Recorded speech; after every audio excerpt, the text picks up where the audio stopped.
was just talking to a client and I thought I'd get on and talk about it because it's quite interesting. It's a warning and it lets you know how important it is to actually know what you're doing. Now, this client, well-meaning, has a self-managed superannuation fund, which in itself is a niche area, and the finance in that area is also very specialised. Now, they decided to get online, one of those online lenders, and do the application to refinance a residential loan in their self-managed super fund themselves. All well and good.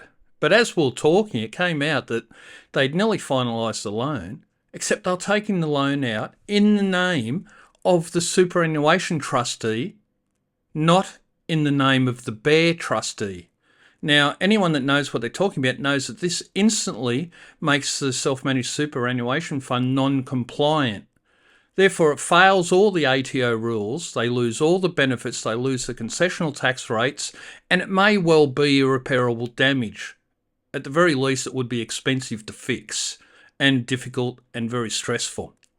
So we changed the application to include the bare trustee as the owner of the loan, because as we know, a superannuation fund trustee cannot borrow money. A superannuation fund cannot borrow money in its own name. It has to go through a bare trust, buy the property transfers into the superannuation fund fully when the loan is paid off. I think this highlights how my experience as an accountant for well over 30 years and dealing with superannuation funds, setting them up, preparing the statutory financial reports, preparing the tax returns, preparing the accounts for audit, stands me in good stead in looking at the finance of these. This could have been catastrophic for that superannuation fund, and I'm so happy we caught it in time.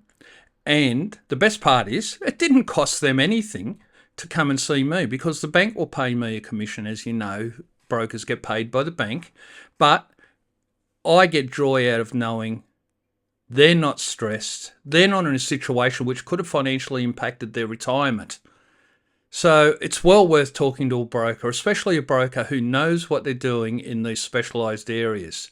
And I honestly think that that's where my accounting background and taxation background does help, because I've got a mixture of accounting, taxation and finance in my arsenal. Give me a call to discuss, obligation free, and I'll guarantee we'll have a nice chat if nothing else. Cheers.